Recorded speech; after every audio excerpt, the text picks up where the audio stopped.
Hi, my name is Linsdau. I'm a polar explorer and motivational speaker. And I'm Timothy Linsdau, video producer and a Christian. Today we're going to cover the third part of our three-part series of overcoming self-doubt. Overcome that self-doubt.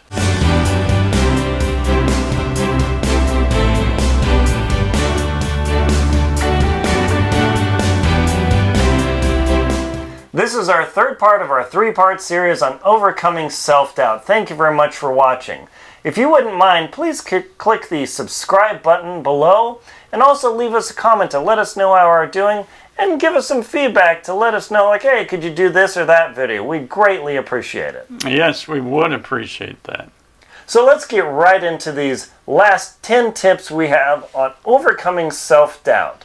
The first one is examine the evidence. Look at what you're actually presented in the data you have versus the thoughts that are churning in your mind. Last night I had a bunch of trouble sleeping.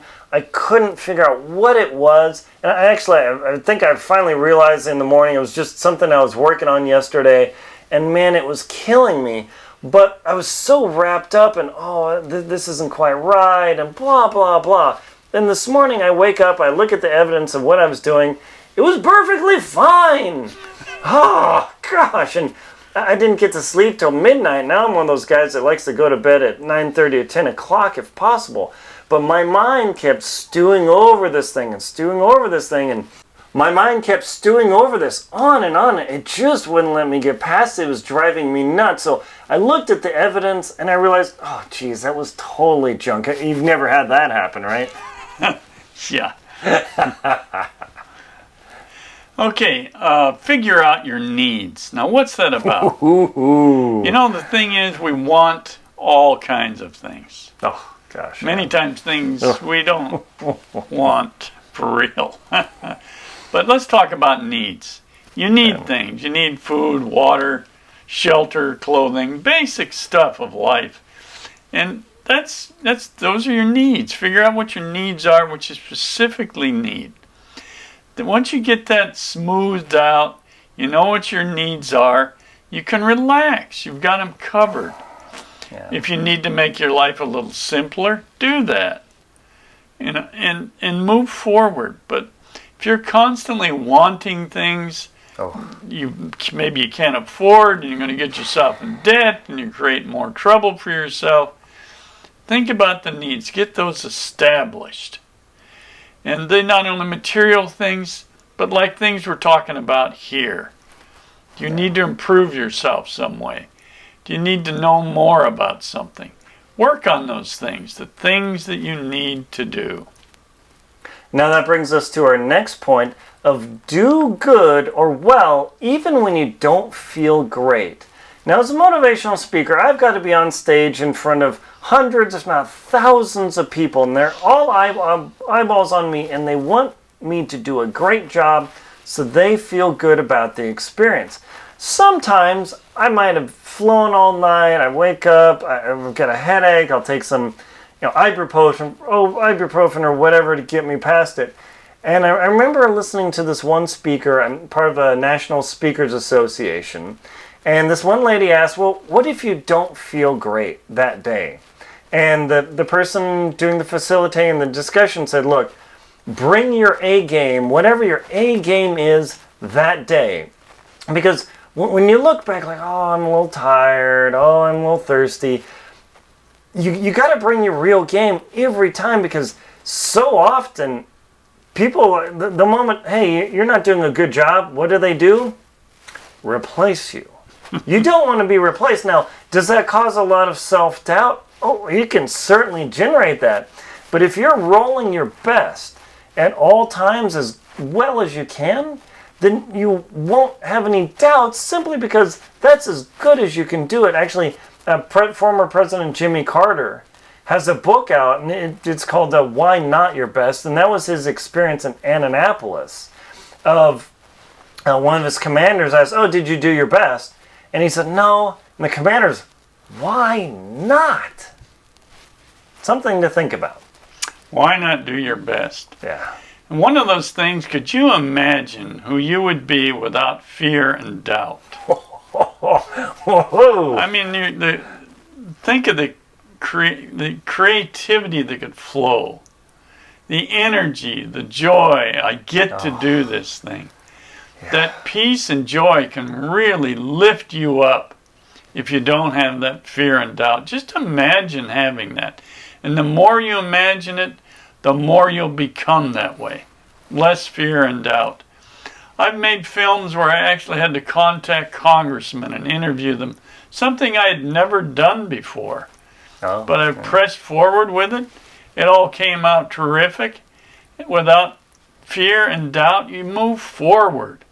And I just love that phrase, I get to do it. I get to do these things. And sometimes it seemed overwhelming at times. I'd have to be filming a group of kids someplace I'd never been before by a group of professionals I'd never met before.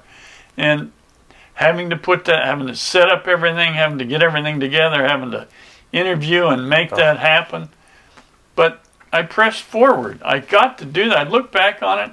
It was so much fun and so much joy because I overcame that fear and doubt. And that leads us into our next point of raise your self-awareness. All people are really bad at initially evaluating their own circumstances. We get into bad relationships, bad jobs, bad financial things, bad health decisions, and I'm going to eat out every day. Oh, nothing could go wrong with that. Your health, your gut line, your waistline, and your bank account will go in the tank. But also that self-awareness of that negative thinking that starts spiraling in and taking control. I'm never going to get this book done. I'll never be able to fix my car. I'll never. No, the only reason you'll never do it is one, because you're saying you'll never do it and that's the only thing you're doing. And two, you're programming your brain to make it never happen. You simply say, hey, self, I think I can do this, or I believe I can do this.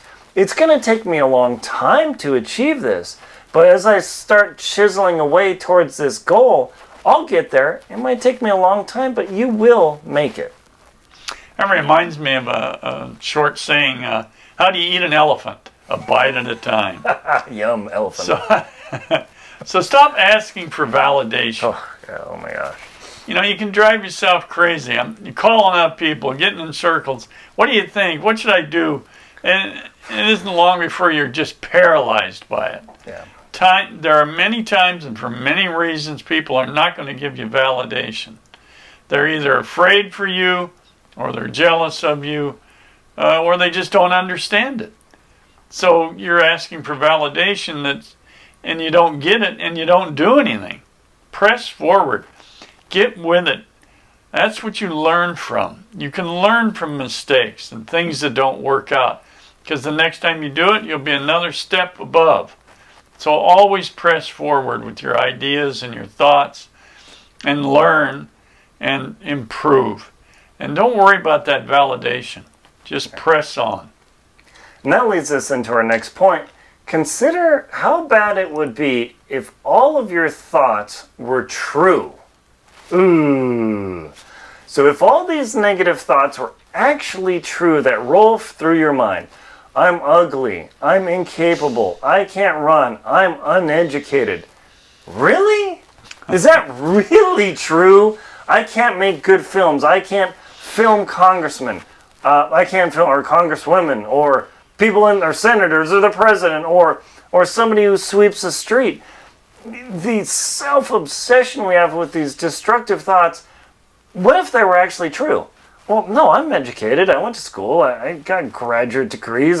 I'm clearly making a video that I posted on YouTube. And actually, if you go through it, that's amazingly complex, right? Yeah, it's like, okay, maybe I'm not as dumb as I think, right? Yeah. So think, wait, these thoughts, they're absurd. This makes no sense whatsoever. So just do that reverse analysis of, that's not true. Come on, get over it. Reminds me, I had the great privilege of attending film school for several classes with Aaron here. Yeah. That was And good. the first class, everybody's thinking, wow, I'm going to get to make movies. I'm going to be famous. The place is packed wall to wall with people and an instructor going over the basics. The next semester we come back, I think there was 3 people there. Yeah. The reality. They found out it was work. Oh. But you get to do it. Remember that. So trust your values here. Think about that. What are your values? Are they positive? Are they assured? Are they a good thing? I do a lot of work in the Boy Scouts of America, and we follow the Scout Oath and the Scout Law. And it's loaded with values, and each Scout has to learn what they mean. And what do they mean to them, and how they treat their work and how they treat others. Your values can be from your religious base. Mine being Christian, I'm very sure of what those values are, and it may be the same for you in another area. So trust in those values. Be sure they're certain, that they're true, they're fruitful and good, and then just press forward. And that brings us to the thought of one of the best techniques of overcoming self-doubt is replace exaggerated negative thoughts with positive statements. All these things that churn through your head, I'm not good looking, I'm incapable, there's no way I'm going to make enough money, on and on and on.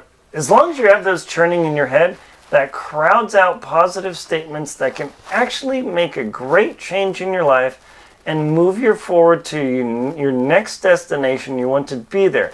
You want to literally take a bucket of positive statements and pour them into the world. Now, of course, there's the classic positive statement, I'm absolutely positive I won't succeed, or I am unable. Ha ha ha, right? I'm positive that is not possible. That's fine. Am I going to be able to jump vertically 30 feet? No, stupid. But the positive statement, hey, do I have the ability to jump and play? I played volleyball in high school. I didn't have the greatest hops, but I was an incredible defensive player. That was my great skill. And as soon as I realized I'm terrible on the front line, but man, I can keep my team in the game by preventing kills, man, things got so much better. And when I did make mistakes, it was okay. I got over it. And that brings us to forgive yourself.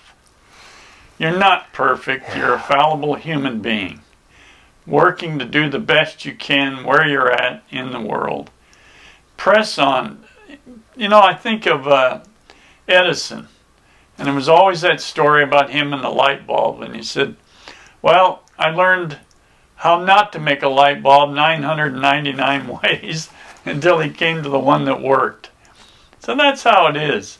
You press on, you make mistakes, you fail at things, but forgive yourself. Move on, get up, brush off, and think, oh gosh, I learned 10 things today, and I'm going to improve on those things, and how I can be better, and how I can be better for others. That's so important.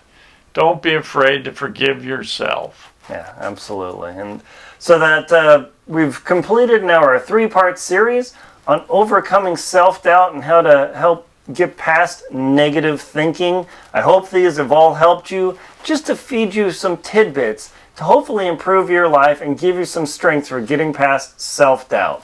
My name is Aaron Linsdau. I'm a polar explorer and motivational speaker. And I'm Timothy Linsdau, video producer and a Christian. No more stinking thinking. Get out there and make it a great day. Thank you very much for watching. Please subscribe, like, and comment our video, and support us on Venmo, PayPal, and Patreon. Yes, thank you for watching.